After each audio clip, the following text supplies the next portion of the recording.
Preocupar significa sofrer por antecipação. Pode ser positivo quando se traduz em cuidado. Mas um grave problema quando se torna uma ideia fixa que perturba o espírito e turva os pensamentos a ponto de comprometer a saúde e a qualidade de vida.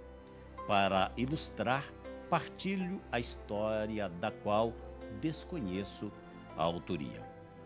Um homem contratou um carpinteiro para realizar alguns trabalhos em sua fazenda. O primeiro dia do carpinteiro foi bem difícil. A serra elétrica estragou, ele machucou o dedo e, ao final do dia, seu carro não funcionou. O fazendeiro lhe ofereceu uma carona e, quando chegaram, foi convidado a conhecer a família. Antes de entrar, o carpinteiro parou junto a uma árvore e a abraçou. Então, ao abrir a porta, ele se transformou e, sorrindo, abraçou seus filhos e beijou sua esposa. Ao sair, o fazendeiro perguntou: "Por que você tocou a árvore antes de entrar em casa?" O carpinteiro respondeu: essa é a minha árvore dos problemas. Sei que não posso evitá-los no trabalho, mas eles não devem entrar em casa e chegar até meus filhos e minha esposa. Então, à noite, eu os deixo na árvore e os pego no dia seguinte. O engraçado é que, quando vou buscá-los, eles não são nem metade do que eu deixei na noite anterior. Palavra que orienta. Portanto, não vos preocupeis com o dia de amanhã, pois o dia de amanhã terá a sua própria preocupação. A cada dia basta o seu mal. Palavras de Jesus Cristo, registradas no livro de Mateus, no capítulo 6, versículo 34. Tudo tem um tempo certo para acontecer e a preocupação não ajuda. Ao contrário, acaba atrapalhando, pois nos impede de agir com clareza. Jesus fala que Deus não deixaria que nos faltasse absolutamente nada, pois fomos criados à sua imagem e semelhança. Enfatiza que devemos ter confiança no Pai, pois Ele conhece as nossas necessidades. Com a oração do Pai Nosso, Jesus nos ensina a não pensar no ontem nem no amanhã, mas simplesmente pedir o pão nosso de cada dia. Não somos capazes de eliminar todas as preocupações, mas podemos amenizá-las com a oração. Não vos preocupeis com coisa alguma, mas em toda ocasião apresentai a Deus os vossos pedidos em orações e súplicas, acompanhadas de ações de graças. E a paz de Deus, que supera todo o entendimento, guardará os vossos corações e os vossos pensamentos em Cristo Jesus. Permita que Ele tome conta de suas preocupações. Lançai sobre Ele toda a vossa preocupação, pois é Ele quem cuida de vós. Alguns versículos da Palavra de Deus rechearam esse texto da reflexão, mas eu queria voltar um pouco ao início dele para falar sobre essa experiência do carpinteiro. Na verdade, essa história também eu já contei aqui certa vez, um pouquinho diferente do que ela foi contada agora. Mas era também a história de um homem que, ao retornar para casa, havia perto da casa dele uma árvore. E quando ele se aproximava, ele escrevia num pedacinho de papel todos os problemas não resolvidos daquele dia e pregava lá naquela árvore e entrava em casa. Quando ele entrava, a esposa o recebia com um sorriso e perguntava para ele: "Tudo bem?" E ele dizia: "Tudo maravilhoso, tudo bem." Por quê? Porque os problemas ele deixou lá fora, pregados naquela árvore, que ele também chamava de árvore dos problemas. Quando ele entrava em casa, entrava apenas ele, para desfrutar do ambiente da sua casa, do aconchego da sua família. E quantas pessoas, no seu dia a dia, carregadas, sobrecarregadas de problemas, levam esses problemas para dentro de casa. Ao invés de aproveitarem aquele momento de comunhão, aquele momento, sabe, de ternura com a família, de diálogo, de conversa, eles passam boa parte do tempo, principalmente à mesa do jantar, falando de problemas. Não vai resolver. Jesus disse que não adianta. Por mais ansioso que você esteja, a ansiedade não vai cooperar para a solução de um problema. Pelo contrário, a ansiedade muitas vezes vai turvar os seus olhos para que você não veja, para que você não enxergue a solução.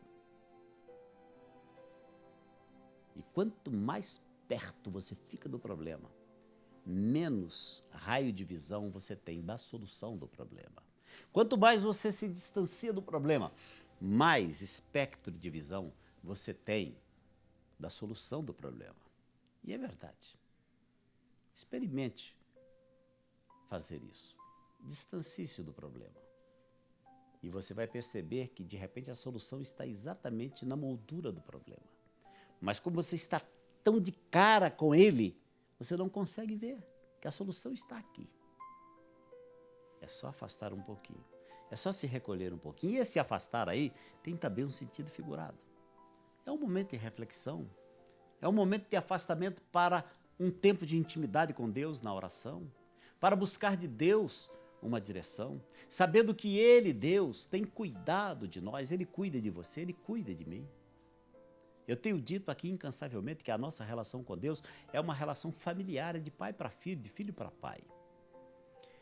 E como filhos nós devemos ter toda a liberdade para chegarmos diante do Pai, para falarmos com Ele.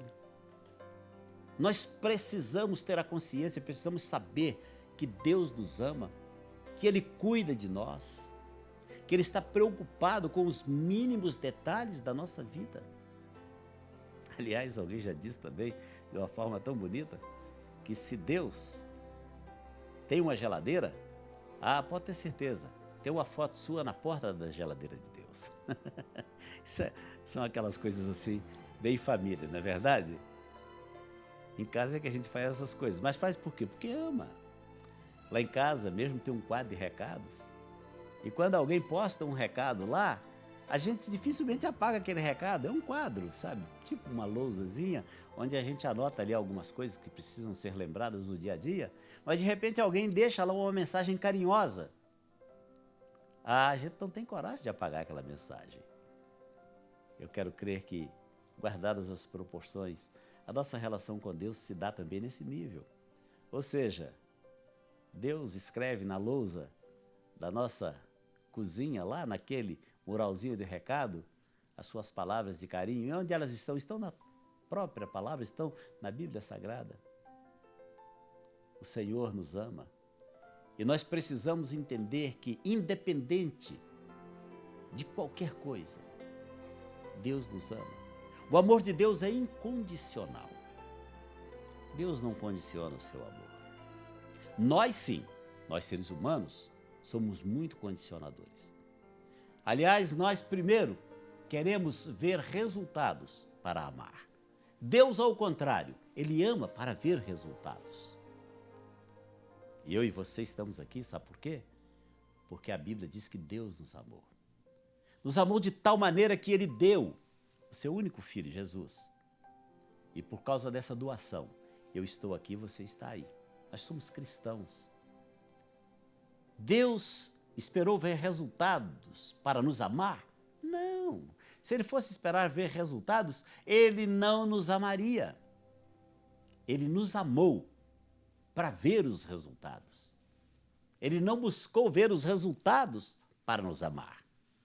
E eu quero crer que também da mesma forma, no dia a dia, na medida do possível, nós devemos buscar nos relacionarmos com as pessoas também dessa mesma forma.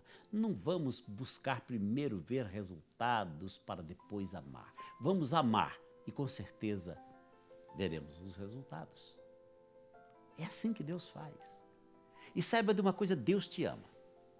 Ainda que você esteja se sentindo só, abandonado, ou quem sabe acabou de ouvir, eu te odeio, da boca de Deus você nunca ouvirá isso. Pelo contrário, você sempre ouvirá de Deus que Ele te ama, que Ele te guarda, que Ele quer e que Ele tem o melhor para você. E que você pode viver o melhor da sua vida no seu relacionamento com Deus. Sabendo isso, sabendo que Ele te ama incondicionalmente. E se todos te abandonarem, guarde essa palavra no seu coração. O Senhor diz: eu jamais te abandonarei. O Senhor te conhece. Te conhece mais do que você mesmo se conhece. Foi Ele quem te fez. Ele sabe das suas carências, das suas limitações, das suas frustrações, das suas decepções. E Ele te ama. E tudo que importa é exatamente isso, saber que Ele te ama.